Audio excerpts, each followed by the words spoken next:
we are on the cusp of another very big reform, जो अगले 5 दिनों में, अगले 6 दिनों में लागू होने वाला है, जिसको जीएसटी 2.0 कहा जाता है।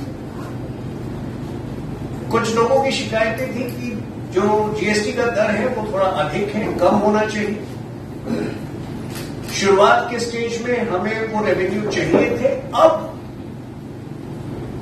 सरकार को लगता है कि वो रेवेन्यू जो आ चुका है, जो अच्छे काम हो चुके हैं, अब यही सही मौका है कि अब this is the right time to put money in the hands of the people to increase consumption. 2 lakh crore ये जीएसटी के घटाने से एक्सपेक्टेड है एडिशनल रेवेन्यूज आएंगे, बिकॉज ये कंजम्पशन को बढ़ाएगा। और जैसा कि आपको पता है, अब केवल 2 रेट स्लैब होने वाले हैं, 18% और 5%। जो वस्तुएं जो चीजें 12% टैक्स स्लैब में थी, 99% of them have been shifted to 5%। So you can imagine the quantum of change this will bring to the economy.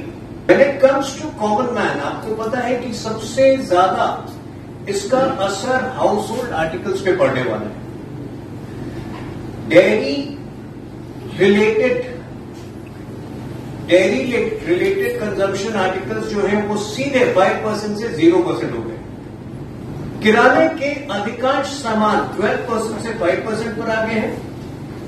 ज्यादातर house hold items, whether it is hair oil, shampoo, toothpaste, soap, all of these have come down from 18% to 5%.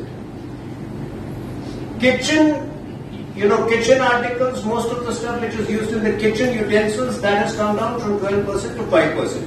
Indians are working diligently, they are paying taxes diligently, and as a result of which, even with the lower taxes, the revenues have expanded exponentially. So the social security component, which was nearly 19% 11 years ago, has gone up to 64%.